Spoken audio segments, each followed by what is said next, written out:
Hello, this is a message for parents in advance of the start of next term. Firstly and foremost, I hope that you're safe and well and that you have managed to enjoy time with family. Coronavirus is already affecting members of our community, and my thoughts and prayers are very much with those people at this time, but also with all of you. Term starts next week and we start learning remotely again. We were hugely impressed by the engagement in remote learning at the end of last term. And actually this is an opportunity, isn't it? This is an opportunity to debunk myths about education. Too many people think that education only happens in certain environments, often only in school, only in the classroom. And actually this is the time when we're going to need to relearn that. We're going to need to change the way that we think about things. And within the world of work, we were already globally connected, often virtually. And so, if you like, education is catching up with where the rest of the world has been for some time.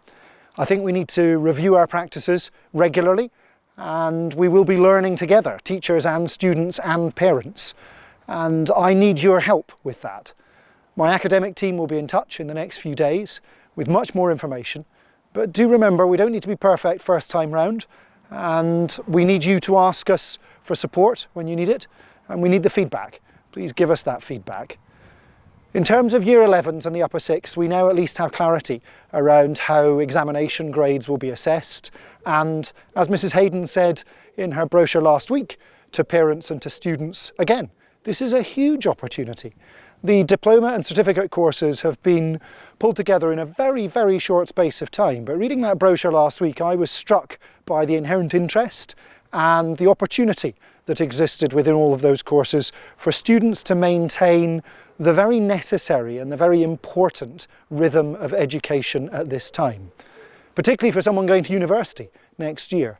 If they were not to have that rhythm of education in the coming months, they would start a university career way behind their peers who had been able to maintain momentum. So for us to be able to give that opportunity and give far greater educational opportunities than we might otherwise be able to do this term is a great testament to the teachers and to the students and to parents working together.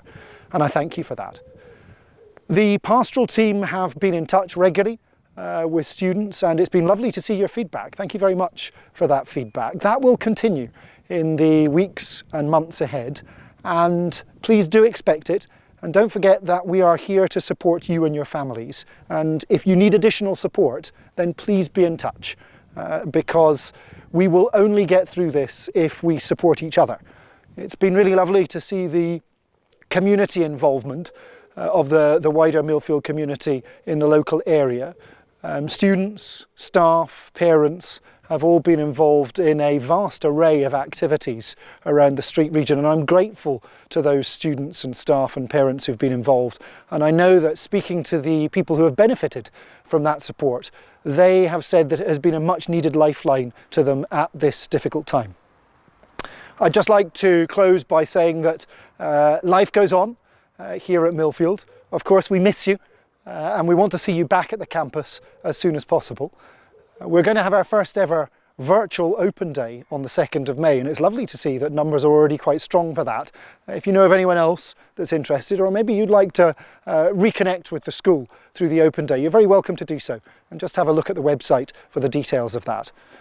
I want to close by wishing you once again safe, happy last few days of the school holidays, and I look forward to an unusual but busy school term ahead.